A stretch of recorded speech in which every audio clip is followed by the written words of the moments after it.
All right, welcome to Sonder Sisterhood. It's Monday. We are doing a question and answer series. And so today I am answering questions about societal expectations and pressures on being single and not having kids.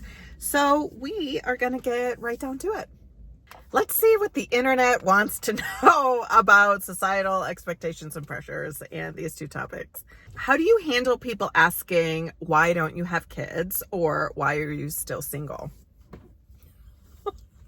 Good question. People I will say I think are a little bit more curious about why I don't have kids and why I'm still single.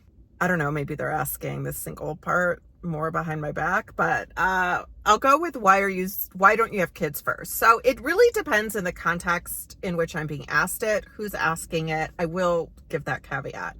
So if I am engaged with someone I don't know very well, it's more of a casual situation. It's like small talk, or someone's like, oh, hey, did you have kids? And I say no. And they say, oh, why not? That feels very different than if it's like a friend that I'm starting to get to know more. I'm in more of a like deeper relationship with that person. That all depends on how I'm going to answer this question. Now, assuming that I'm being asked it a little more flippantly or casually, I usually try and deflect that question. I'm not somebody that, is going to be, oh, why do you ask? And then like start to educate or things like that. I just don't want to do any of that, particularly in that setting. I'm all for people who do. That's just not me. I guess I do it on the internet instead. But what I'll usually say is, just a lot of different things all came together and it just didn't happen. I answer in this sort of like vague way, and most people know to move off that topic then and not to sort of ask any questions from there.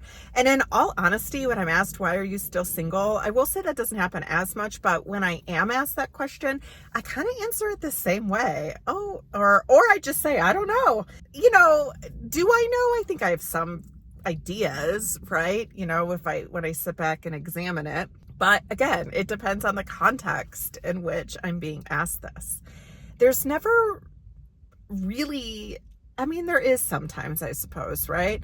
But it's usually a lot of things. Life is complicated. Lots of things start rolling around and all impact the other. And so when people ask these questions, I just don't know if they even think about the onion that they could peel off. It's just not quite as simple as that. It's just a single answer that now I'm going to tell a stranger. And it is interesting. People think they can ask it. It doesn't happen all the time. I will say that. Not everybody feels like it's an appropriate question.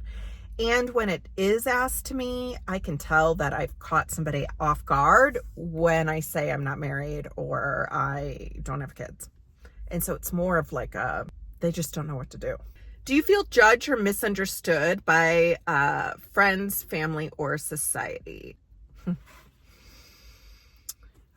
Not my close friends and not my very close family, for the most part. Society, like that nebulous thing. Yeah, I think there are people, and I think I fall in this range of people either assume I'm single on purpose or don't have kids on purpose, and that it's this like strong belief, not that I'm either single on purpose or I don't have kids on purpose, and that it's this strong belief system or like choice that I've made to like damn the man or whatever like that. And that's not it. And it's also not me feeling like my life is miserable or horrible or my life is less than because I'm single and I don't have kids.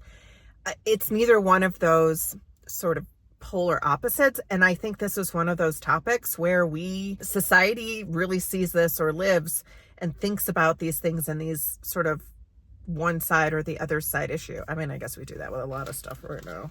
I think my lifestyle is misunderstood. It's not that I have less pressure or more pressure. I have different pressures being single and not having kids. My time looks different. It doesn't necessarily look better or worse all the time, but it just looks different. Finances, same. Pressures, same. Expectations, same. It just is different versus better or worse, I think. And It's just one of those things where I think society doesn't understand it, and so they have to put it in a good or bad category. Have you ever felt like something was, quote, missing because of your relationship or parental status? Yes. Yeah. Yeah, it's a big, huge grief bomb that went off. And it's not only just like something I'm missing that I sometimes feel on the daily, but it's all the future stuff that it feels like you're missing out on, or that you're missing. Everything, a lot of narratives in media, society, the way people interact are really framed around this singleness, like partnership and parenthood when you're in a certain age. And yeah, absolutely. I have felt like, do I think I am less of a person? Do I think like my life isn't as fulfilling or meaningful? No, this isn't asking me, am I missing something? It's, do I feel like I am missing something? And there are times, yes, there have been times as well. I don't feel that all the time. I don't feel like that constantly. I feel like the intensity around that is different. I don't believe, it's not a belief that I have that I am missing something. But yeah, it does feel like I've heard the word silently witnessing. I do feel like I am silently witnessing life sometimes versus feeling like I'm 100% engaged in sort of the mainstream, because I don't have a partner or kids that people use to like automatically connect with people because it's a commonality. So yeah, I have absolutely felt like I was missing something. How do you navigate family gatherings when everyone seems to be coupled or have children? Oh, God. It sucks. My family doesn't do a lot of family gatherings. I will say that. When it's my immediate, like my family of origin, I'm okay. Not like going to a wedding by myself, like stuff like that. I'm more now in a place where I just don't put myself in this situation. I just don't. And this is where it's helpful to have like a family that is, nobody's asking me. My mom will sometimes like hint stuff, like mostly. My mom is very worried that my dog is like hindering me meeting somebody, or like I won't go out because of the dog, or like if the dog sleeps in the bed, what if you want to bring a man around? It's just the dog attracts people. I will say that. I forgot where I was going with that, other than, oh yeah, like, so those are some of the questions that like my mom will try and like slyly slide in. I think she pretty much knows that if she asks too many questions, I'm just not gonna tell her anything. And I don't talk about, who I'm dating, if I'm dating, how long I've been dating. I don't talk a lot about that, just because then the whole conversations become around that. And I'm not necessarily just talking about with like family, but like, ooh, it's like a big deal all of a sudden. And I just don't want to deal with it. So I keep it to myself. Do you ever make up fake kids just to mess with nosy people? No. This is an internet question. No. I probably treat my dog very kid-like. It probably goes back and forth between like mom and kid and brother and sister. But like my interactions with my dog. I swear I get into arguments with my dog, and that's not even the worst part. The worst part is that I freaking lose the arguments. And I'm like, what in the hell?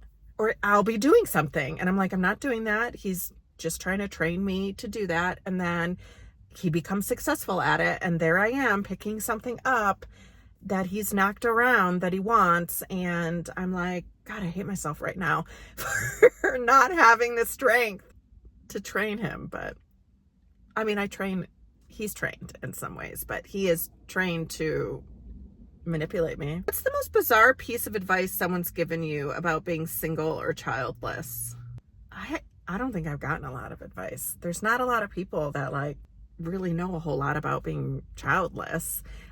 Singleness, I think it's like, it's not bizarre. But the advice isn't bizarre. I'm just tired of the advice, you know, like, oh, when you least expect it, or, you know, go out and do this random thing and I just am like, I don't want to go do some random thing. I'm 46 years old. I don't want to be spending my time. I'm 46 years old and I work a lot and I experience a lot of work stress. I don't want to be spending my time doing things I don't want to do. And I've gotten to a place where I don't, and I'm okay with that. I do think it does impact me finding somebody, but that's my North Star, is trying to cultivate and create a life that I like, that I feel good about, and isn't about constantly trying to sort of get that from something else. I understand, you know, humans need connection, the value of a relationship. I don't poo-poo any of that.